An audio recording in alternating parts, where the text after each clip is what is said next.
Hello everyone, welcome to JB sir classes. सो आज के क्लास में हम लोग स्टडी करेंगे क्लास 12 फिजिक्स का एक बहुत ही important topic, electric capacitance and potential में electric capacitance of a conductor. तो किसी भी कंडक्टर का कैपेसिटेंस क्या होता है? तो अगर हम लोग इलेक्ट्रिक कैपेसिटेंस को डिफाइन करें तो इलेक्ट्रिक कैपेसिटेंस का मतलब क्या होता है? Ability of a conductor to hold charge itself.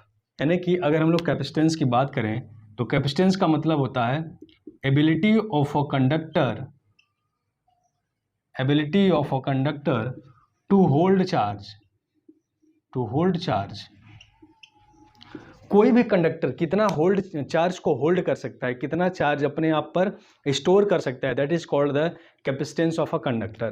Capacitance का सिंपल सा मतलब है, जैसे कि हम लोग किसी बर्तन की बात करें। सपोज करो कि यहाँ पे एक कंटेनर है और इस कंटेनर की कैपेसिटी है 5 लीटर।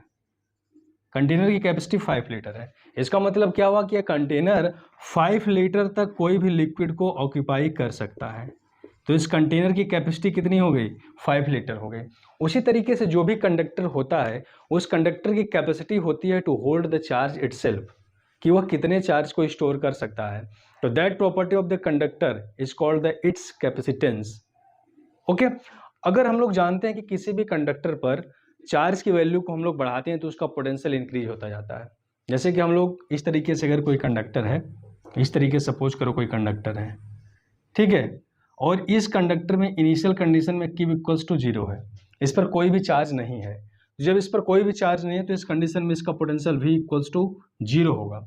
लेकिन जैसे जैसे हम लोग Q का वैल्यू इंक्रीज करते जाएंगे वैसे वैसे V का वैल्यू इंक्रीज होता जाएगा, है ना। यानी कि कहने का मतलब क्या है कि किसी भी कंडक्टर का पोटेंशियल डिपेंड करता है उसके चार्ज के लेवल पर, ठीक है। यानी कि हम लोग कह सकते हैं कि Q proportional to V, Q proportional to V, यानी कि जितना पोटेंशियल ज़्यादा होगा उतना है उस कंडक्टर का कैपेसिटी, उस कंडक्टर का चार्ज स्टोर करने की क्षमता भी ज़्यादा होगी, ठीक है। तो यहाँ से अगर हम लोग इस प्रोपोर्शनलिटी साइन को हटाते हैं तो आता है Q इक्वल्स टू सी भी, Q इक्वल्स टू सी भी,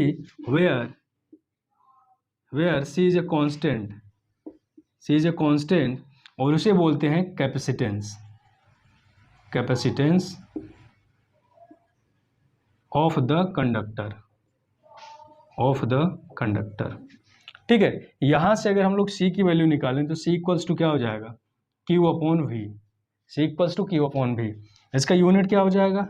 इसका हम लोग यूनिट निकालेंगे तो यूनिट क्या हो जाएगा? चार्ज का यूनिट कूलम एंड वोल्टेज का यूनिट वोल्ट। तो कैपेसिटेंस का यूनिट हो जाएगा कूलम पर वोल्ट,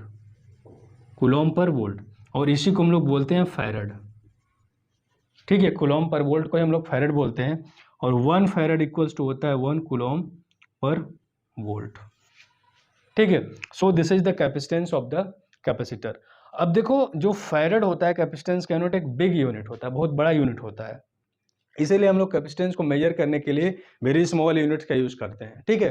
तो इसको स्मॉल यूनिट्स में रिप्रेजेंट करने के लिए बहुत सारे सफिक्स यूज किए जाते हैं, छोटे छोटे यूनिट्स यूज किए जाते हैं। जैसे अगर छोटे कैपेसिटेंस की वैल्यू की हम लोग बात करें तो 1 मिली फैरड में कितना होगा? 10⁻³ फैरड।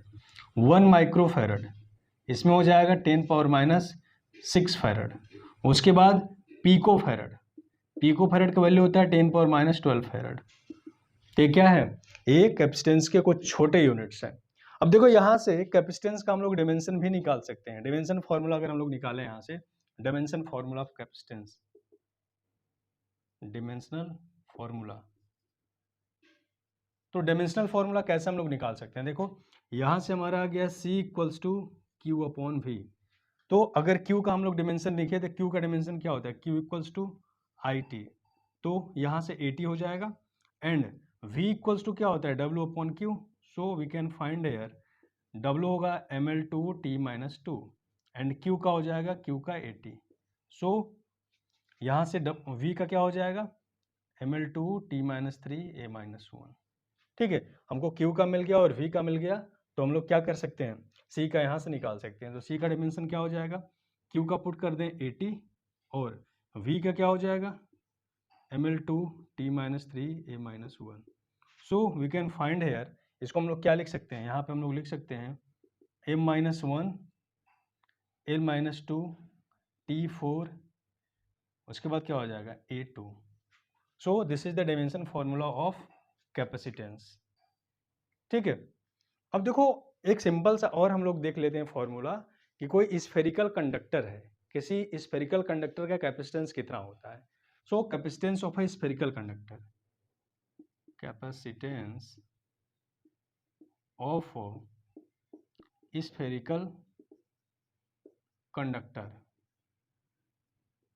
ठीक है, कैसे होगा, अब सपोज करो कि कोई हमारे यहाँ पे कंडक्टर है, this is spherical conductor and इस कंडक्टर का रेडियस दिया हुआ है स्मॉल आर या capital R. Capital R is the radius of the spherical conductor और इसका हमें कैपेसिटेंस फाइंड करना है।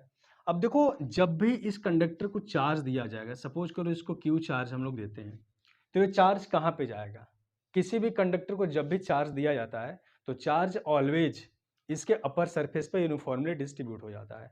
यानी कि जब चार्ज हम लोग क्यू देंगे इसको, तो ये क्यू चार्ज कहाँ पे होगा, इसके अपर सरफेस पर डिस्ट्रीब्यूट हो जाएगा। ठीक है, और देखो जब भी किसी कंडक्टर पे चार्ज का लेवल इंक्रीज होगा तो उसका पोटेंशियल भी इंक्रीज होगा। ठीक है, यानी कि जैसे जैसे इस पे चार्ज का अमाउंट बढ़ेगा उसका पोटेंशियल इंक्रीज होगा। और मान लेते हैं कि इस पर पूरा क्यू चार्ज यूनिफॉर्मली डिस्ट्रीब्यूट हो गया है।